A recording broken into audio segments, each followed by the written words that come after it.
తాకట్లో ఉన్న మీ బంగారాన్ని విడిపించి ఆ రోజు ఆన్లైన్ రేటుకి కొంటాం. Sharma gold company. నమస్తే, వెల్కమ్ టు సుమన్ టీవీ. నేను గిరిజ. ఇవాళ మనతో పాటు ప్రముఖ ఆధ్యాత్మికవేత్త జ్యోతిష పండితులు బ్రహ్మశ్రీ సుభాష్ శర్మ గురుగారు ఉన్నారు. వారితో మాట్లాడిద్దాం. గురుగారు నమస్కారం.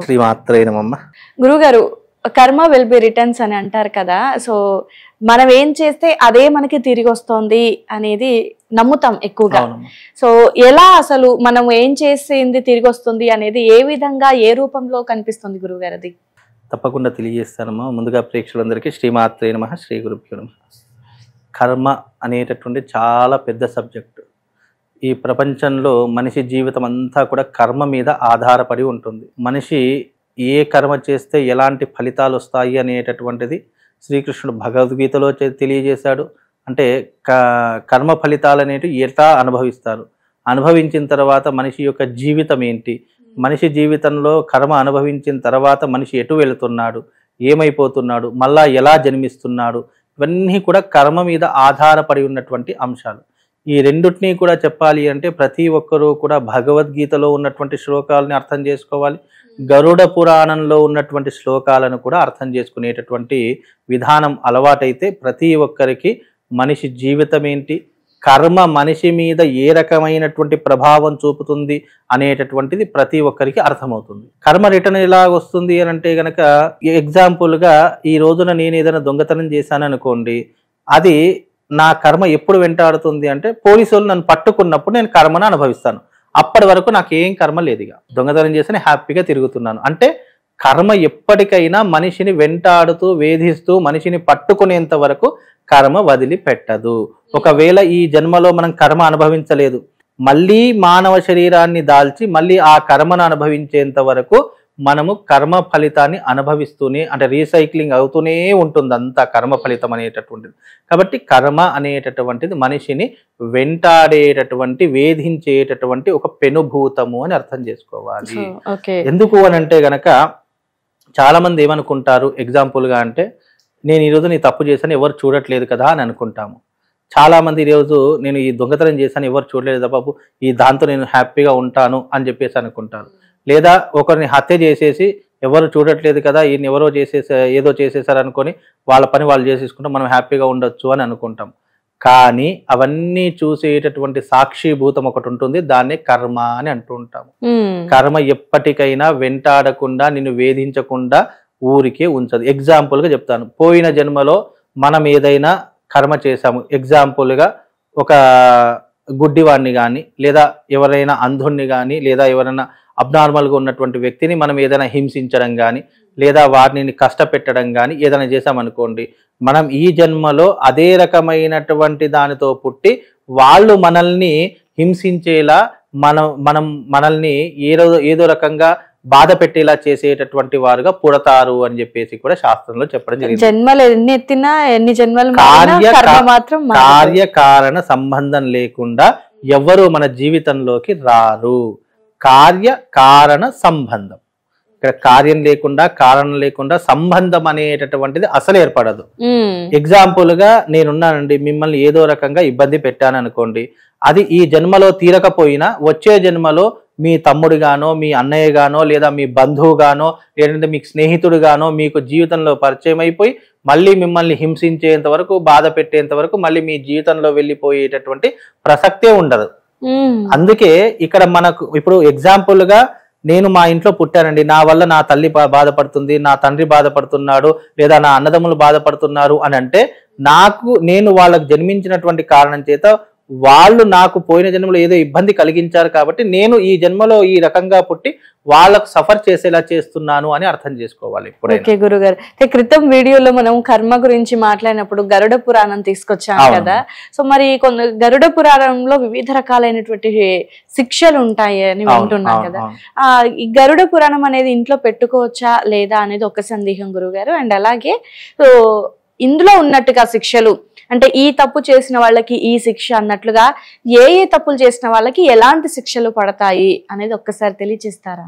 అయితే ఇక్కడ శిక్షలు అన్నదానికి అర్థం ఏంటి అంటే మానవ జీవితంలో తాను చేసుకున్నటువంటి కర్మలు పాపములు ఏవైతే ఉన్నాయో దానికి గరుడ పురాణంలో అనేక శిక్షలు చెప్పడం జరిగింది. ఆ గరుడ పురాణము ఇంట్లో పెట్టుకోవచ్చా లేదా అంటే 100% పెట్టుకోవాలి. గరుడ పురాణము అనేటటువంటిది చనిపోయిన తర్వాత చదవడం కాదు, బ్రతికి ఉన్నప్పుడే చదివేటటువంటి పురాణాలలో గరుడ పురాణం ఒకటి. మనిషి ఏ రకంగా జీవితంలో బ్రతకాలి, ఎలాంటి దాన ధర్మాలు చేయాలి, ఎలాంటి పుణ్యాన్ని అవలంబించుకోవాలి, ఎవరితో ఎలా ఉండాలి, ఏ రకంగా ప్రవర్తన చేయాలి, ఏ దేవుణ్ణి ఆరాధించాలి, ఇలా ప్రతి ఒక్కటి కూడా నిర్ణయం చేసినటువంటి గ్రంథం గరుడ పురాణం. గరుడ పురాణంలో చనిపోయిన తర్వాతనే కాదు, చనిపోయిన తర్వాత చనిపోక ముందు మనం ఏ రకంగా ఉంటే మనం ఎలాంటి శిక్షల నుంచి తప్పించుకోవచ్చు అనేటటువంటిది ఉన్నటువంటి ఏకైక గ్రంథం గరుడ పురాణం. అంటే సాక్షాత్తు గరుక్మంతుడికి శ్రీ మహావిష్ణువు చెప్పినటువంటి పురాణమే గరుడ పురాణము అని చెప్తూ ఉంటాం. అయితే దీంట్లో శిక్షలు అనేటటువంటివి నానా రకాలుగా ఉంటాయి. ఎగ్జాంపుల్గా మనం ఎవరి దగ్గరనైనా ధనము తీసుకున్నాము, ధనము దొంగలించాము అని అనుకోండి, మనకు గరుడ పురాణంలో కుంభీపాకం అంటే కాగేటటువంటి నూనెలో వేయడము, అలాగే పరస్త్రీని కనుక వ్యామోహించి పరస్త్రీని కనుక హింసించి మనము ఆమెను ఇబ్బంది పెట్టామనుకోండి, కొరడాలతో కొట్టడము. ఆ కొరడ అంటే మామూలు కొరడాలు అని అంటాము, ఏదో సినిమాలో చూపించినట్టుగా ఉండదు. అక్కడ చాలా నరకము అంటేనే అర్థం చేసుకోవాలండి. నరకము అంటే ఇక మనం భరించలేము ఇక ఆ నరకాన్ని. అంటే మన శరీరానికి దెబ్బ తగిలితే రక్త రూపంలోనో కొంచెం కట్టు కడితేనో వాళ్ళు ఒక్కసారి శిక్ష విధిస్తే ఆ శిక్ష ఆ యొక్క శరీరం, సూక్ష్మ శరీరం అంటే ఆ యొక్క ఆత్మ ఉంటుంది కదా, సోల్, అది ఉన్నంత వరకు దానికి పెయిన్ ఉంటూనే ఉంటుందట. ఇక పెయిన్ అనేటటువంటిది పోదు. ఆ పెయిన్ ఒక శిక్ష అయిపోయింది కదా, ఇంకో శిక్ష అనుభవిస్తున్నాం కదా, ఈ శిక్ష ప్లస్ ఆ శిక్ష రెండూ అనుభవిస్తే ఇలా ఆ శిక్ష జరుగుతూనే ఉంటుందట ఇక మనిషికి. అంటే నొప్పి భరించలేనంత నొప్పి ఆ సోల్ ఉన్నంత కాలం ఉంటుందట ఇక అది. ఒక్కొక్క దానికి ఒక్కొక్క శిక్షలు చెప్పుకుంటూ పోతే ఒక శిక్షని కాదట. అంటే మనం శిక్షలు చెప్పేంత ఇది కాదు, కానీ ఎందుకంటే కొంతమంది తెలిసి చేస్తారు, తెలియకుండా చేస్తారు. కాబట్టి గరుడ పురాణంలో ఏం చెప్పారు అంటే నువ్వు తెలిసి చేసినా తెలియక చేసినా ధర్మం తప్పితే గనక దానికి తప్పకుండా నువ్వు నా శిక్ష అనుభవించక తప్పదు. ఇక్కడ మనకు చట్టము, న్యాయము, ధర్మం అని కొన్ని ఉంటాయి, ఎథిక్స్, కానీ దాంట్లో కూడా లోబోల్స్ ఉంటాయి. అంటే ఎగ్జాంపుల్గా ఒక మంచివాడు ఉన్నాడు అనుకోండి, ఆ మంచితనం ఎట్లా ఉంటుంది అని అంటే, ఎగ్జాంపుల్గా జరిగిన సంఘటన చెప్తాను. ఇద్దరు వ్యక్తులు ఉన్నారండి, ఒకడు మంచివాడు, ఒకడు చెడ్డవాడు. అతను చాలా ఇక మంచివాడు అంటే అతనికి వంక పెట్టాల్సిన పని లేదు. అదే సమయంలో ఒక రాత్రి పూట ఒక అమ్మాయిని ఇద్దరు వ్యక్తులు తరుముతూ ఉన్నారు. ఆ అమ్మాయి వాళ్ళ చేతిని చిక్కితే ఆ అమ్మాయి జీవితం నాశనం అయిపోతుంది. ఈ మంచివాడు ఉన్నాడు, చెడ్డవాడు ఉన్నాడు. ఈ మంచివాడు ఏం చేశాడు, అమ్మాయి పరిగెత్తుతున్నటువంటి దాన్ని చూశాడు.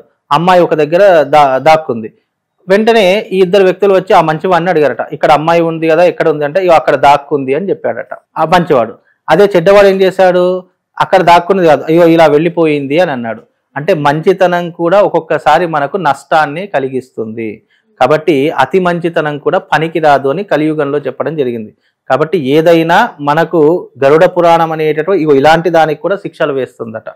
కాబట్టి మన మానవ జీవితంలో ఏ రకమైనటువంటి మార్పు చెందుతుందో ఆ రకమైనటువంటి మార్పుతోనే వెళ్ళిపోవాలి తప్ప, మంచి చెడులు అనేటటువంటి సమయ సందర్భాన్ని బట్టి మారాలే తప్ప ప్రతిసారి మంచితనం పనికిరాదు, ప్రతిసారి చెడ్డతనం కూడా పనికిరాదు.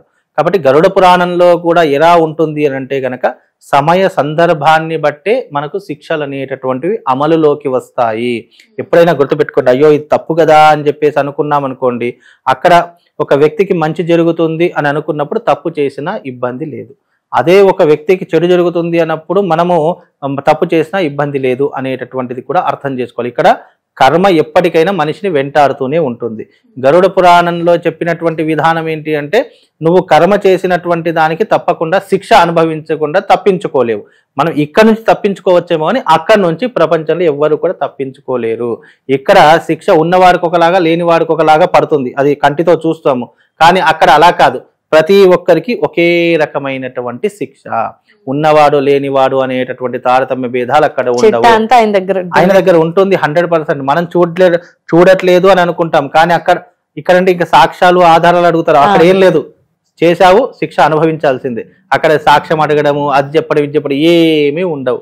కాబట్టి ఇక్కడ ఉన్నవాడికి లేనివాడికి చాలా రకాల తారతమ్య భేదాలు ఉంటాయి, కానీ అక్కడ ఎవ్వరికి ఏమి ఉండవు, అందరికి ఒకే రకమైనటువంటి శిక్షలు. అందుకే కర్మ ఎప్పటికైనా మనిషిని వెంటాడుతూ ఉంటుంది.